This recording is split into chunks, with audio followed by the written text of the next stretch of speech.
Market లో invest చేసి మీ డబ్బులు డబుల్ చేసుకోవాలనుకుంటున్నారా? సుందరరామిరెడ్డి గారి సెమినార్ కి అటెండ్ అవ్వండి.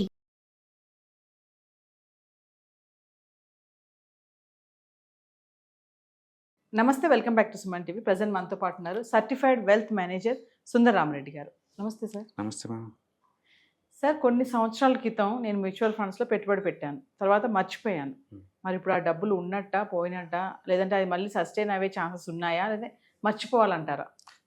అలాగేం ఉండదండి. ఇది మీరు ఏదైనా కొని మర్చిపోయిన 5 ఏళ్ళు అవుతున్నా, 10 ఏళ్ళు అవుతున్నా, ఈవెన్ 20 సంవత్సరాలు అవుతున్నా సరే, మీరు కమ్యూనికేషన్ చేసిన మెయిల్ ఐడి ఉంటుంది కదా, ఆ మెయిల్ ఐడి ద్వారా మనం రివైజ్ చేసుకోవచ్చు అనమాట అన్నీ కూడా. ఎప్పుడైనా మనం ఏదన్నా అప్పుడు ఇప్పుడు బ్యాంక్ మారినా, బ్యాంక్స్ అప్డేట్ చేసుకోకపోయినా, అంటే కేవైసీ అప్డేట్ చేయకపోయినా, లేదా అడ్రస్లో ఏదైనా చేంజ్ అవుతూనే ఉన్నా, లేదా మనకి పోర్ట్ఫోలియో నెంబర్స్ ఏం తెలియదు అట్లాంటివి మర్చిపోయినా, ఇలాంటి ఏది జరిగినా సరే తిరిగి రివైజ్ చేసుకోవచ్చు. మీరు చేయాల్సిందల్లా ఏంటంటే ఆర్టీఏ అంటే రిజిస్టర్ అండ్ ట్రాన్స్ఫర్ ఏజెంట్స్ ఉంటారు, అదే క్యాము లేదా కేపిన్, వాళ్ళ వెబ్సైట్లోకి వెళ్ళేసి మన పాన్ కార్డ్ నెంబర్ పెట్టేసి మన డీటెయిల్స్ పెడితే ఏదైనా ఉంటే బయటకు వస్తుంది మన డీటెయిల్స్ ట్రాక్ చేస్తే.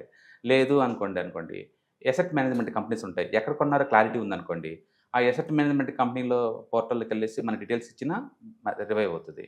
లేదు అనుకోండి, అండ్ మిత్ర అని చెప్పేసి రీసెంట్గా సెబీ వాళ్ళు స్టార్ట్ చేశారు, ఈ అన్క్లైమ్డ్ మనీ అంతా సెటిల్ చేసుకోవడం కోసం మిత్ర, మీరు దాని నుంచి కూడా క్లెయిమ్ చేసుకోవచ్చు. కాబట్టి మీ డబ్బులు ఎక్కడికి పోవు.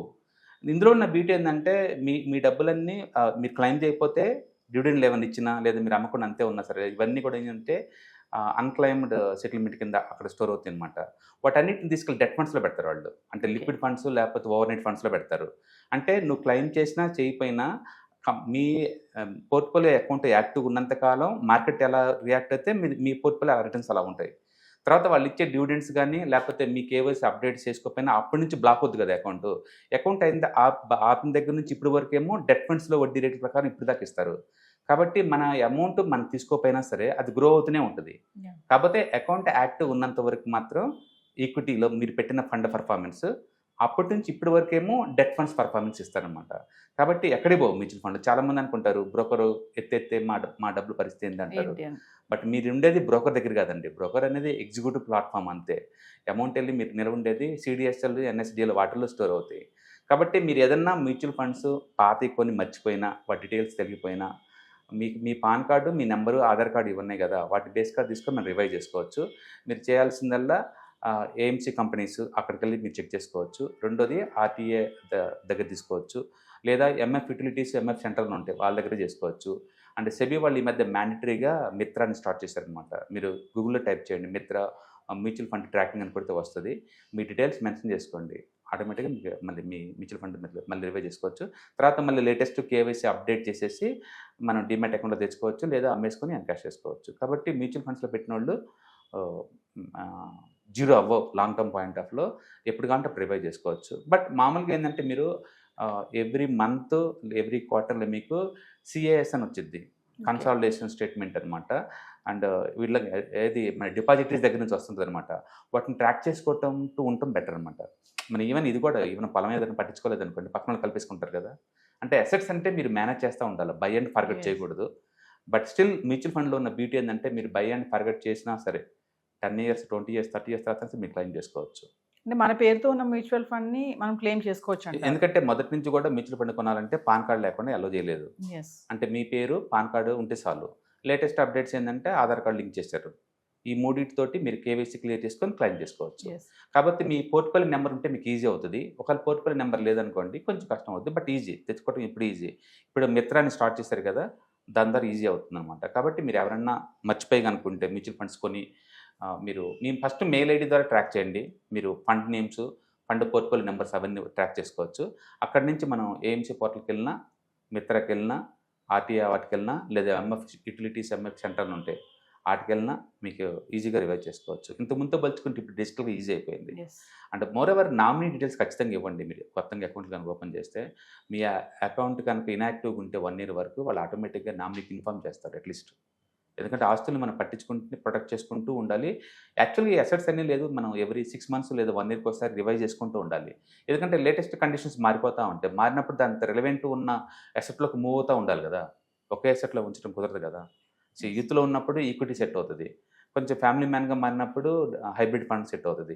రిటైర్మెంట్ అయిన తర్వాత డెట్ ఫండ్ సెట్ అవుతుంది. ఎప్పుడు ఒకేలాగా ఉండదు కదా మన రిస్క్ ప్రొఫైల్. అలాగే సైక్లికల్ నేచర్ కాబట్టి అన్ని అసెట్ క్లాస్కి అది ఓవర్గా మూవ్ అయిందనుకోండి, దాన్ని వెనక చేసుకొని వేరే సెట్లో పెట్టాలి కదా. Yes. అందుకని మీరు నిరంతరం ట్రాక్ చేస్తూ ఉంటే బెటర్ అనమాట. ఒకవేళ పొరపాటున మీరు బై అండ్ ఫార్గెట్ చేస్తే అయిపోయి ఉంటే కనుక, లేదా మీ పేరెంట్స్ ఎప్పుడైనా కొని మీకో మాట చెప్పారు, పట్టించుకోలేదు మీరు కూడా, ఇప్పుడు ఏదైనా కావాలనుకుంటే కనుక మీరు ఆ డీటెయిల్స్ పెట్టేసి ట్రాక్ చేసుకోవచ్చు. Yes. మ్యాండేటరీగా మీ దగ్గర వాళ్ళ పాన్ కార్డు, వాళ్ళ నేమ్ ఇవి ఉంటే చాలు. అంటే పోయింది అనుకోవడానికి లేదు, ఏం అవి లేదు. మాత్రం మనకి వెయిట్ చేస్తుంటాయి. ఇంక్లూడింగ్ బ్యాంక్ వడ్డీతో పెరుగుతూనే ఉంటుంది ఇప్పటికి కూడా. Yes. యాక్టివ్ ఉన్నంత వరకేమో ఈక్విటీ పర్ఫార్మెన్స్, ఇన్యాక్టివ్ అయిన దగ్గర నుంచి ఇప్పుడు వరకేమో డెట్ ఫండ్ పర్ఫార్మెన్స్ 5 to 6% ప్రయాణం పెరుగుతూనే ఉంటుంది. అంటే లాంగ్ టర్మ్ గా మనం పెట్టి అట్లా మర్చిపోయినా ఎటువంటి సమస్య సమస్య ఉండదు. బట్ గుడ్ ఏంటంటే మీరు 6 నెలలకు ఒకసారి రివ్యూ చేసుకుంటే Review. బెటర్ అనమాట. అట్లీస్ట్ క్యాష్ స్టేట్మెంట్లు వస్తుంటాయి కాబట్టి వాటిని మనం చూసుకుంటే బెటర్. పోర్ట్ఫోలియో ఎలా గ్రో అవుతుంది, ఏమి అవుతున్నాయి అన్నమాట. ఎప్పుడైనా అసెట్స్ మూవ్ అవ్వాలంటే మనం వాచెస్లో పెట్టుకోవాలి, గాలికి వదిలేయకూడదు. ఓకే, బట్ చేసుకుంటే బెటర్. మీరు ప్రతి వీడియోలో ఒక మాట చెప్తా ఉంటారు కదా సార్, లాంగ్ టర్మ్ గా ఇన్వెస్ట్మెంట్ చేసుకోండి, మీకు సస్టైన్ అవుతారు. అవును. Short బట్ terms లాంగ్ అంటే కాకుండా- పట్టించుకోకుండా వదిలేయమని కాదు, రివ్యూ చూసుకోవాలి అప్పుడప్పుడు. ఎందుకంటే బయట ఒక్కో టైంలో ఒక అసెట్ ఇంట్రెస్ట్, వడ్డీ రేట్లు ఎక్కువ ఉన్నాయి అనుకుంటే 10%, నా స్టాక్ మార్కెట్లో పెట్టాల్సిన అవసరం ఉంది, గ్యారెంటీగా వస్తాయి కాబట్టి అటు మూవ్ చేస్తాను.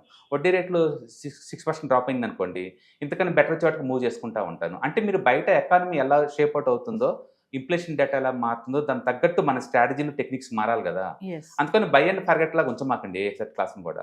అప్పుడప్పుడు రివ్యూ చేసుకుంటా ఉంటే లేదు, బెటర్ రిజల్ట్, బెటర్ రిటర్న్స్ వస్తాయి ఖచ్చితంగా. సో ఫైనల్ గా అంటే ఒకసారి పెట్టి ఇలా మర్చిపోతే గనక ఏమేమి డాక్యుమెంట్స్ కావాలన్నారు మీరు ఇప్పుడు లేటెస్ట్ కేవైసీ అప్డేట్ చేసుకోవాలి మళ్ళీ.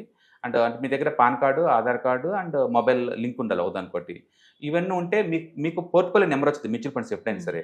మీరు కనుక ఆల్రెడీ ఎక్కడ పెట్టామో డబ్బులు, ఏ మ్యూచువల్ ఫండ్లో పెట్టామో ఆ పోర్ట్ఫోలియో నెంబర్ ఐడియా ఉందనుకోండి, చాలా ఈజీగా ట్రాక్ చేసుకోవచ్చు. సింపుల్గా స్ట్రైట్ అవే మిత్రాకి వెళ్ళండి. మీరు గూగుల్ ఏం చేస్తారంటే మిత్రా మ్యూచువల్ ఫండ్ ట్రాకర్ అని కొట్టండి, ఆటోమేటిక్ పోర్టల్ ఓపెన్ అవుతాయి. ఆ పోర్టల్లోకి వెళ్ళండి, మీ పాన్ కార్డు, మీ మెయిల్ ఐడి, మొబైల్ నెంబర్ ఇచ్చుకుంటూ వెళ్ళండి. ఏదన్నా పెండింగ్లో అనుకుంటే అది చూపిస్తుంది. ఇప్పుడు లేటెస్ట్ మళ్ళీ కేవీసీ అప్డేట్ చేస్తే యాక్టివ్లోకి వచ్చేస్తాయి. ఇప్పుడు మీరు కావాలంటే అమ్మేసుకోవచ్చు. కాబట్టి మీరు మర్చిపోయిన మ్యూచువల్ ఫండ్స్ డెడ్ అవ్వండి, జీరో అవ్వవు. అవి ఎంచక్క యాక్టివ్ ఉన్నంత వరకు ఈక్విటీ పర్ఫార్మెన్స్ ఉంటాయి.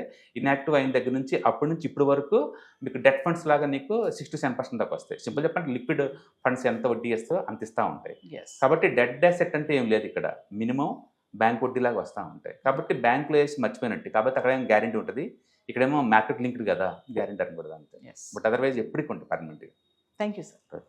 Hi, one day classroom ఎన్విరాన్మెంట్లో ఆఫ్లైన్ వెబినార్ జరగబోతుంది. అండ్ ఇంట్రెస్ట్ ఉన్న పార్టిసిపెంట్స్ ఈ కింద స్క్రోల్ అవుతున్న నెంబర్కి రింగ్ చేసుకొని సీట్ బుక్ చేసుకోండి. దీంట్లో ETFs, index funds and mutual funds మీద completely and hand folding experience మీకు ప్రొవైడ్ చేయబడుతుంది. దీని ద్వారా ఏంటంటే మనం అసెట్స్ని స్టాక్ మార్కెట్లో ఎలా మేనేజ్ చేసుకోవాలి, ఎలా గ్రో చేసుకోవాలి, ఎలా ప్రొడక్ట్ చేసుకోవాలో అంటే ప్రాక్టికల్గా నేర్చుకుంటారు. కాబట్టి ఇంట్రెస్ట్ ఉన్న పార్టిసిపెంట్స్ కింద స్క్రోల్ అవుతున్న నెంబర్కి పింగ్ చేసి సీటు రిజర్వ్ చేసుకోండి. Thank you.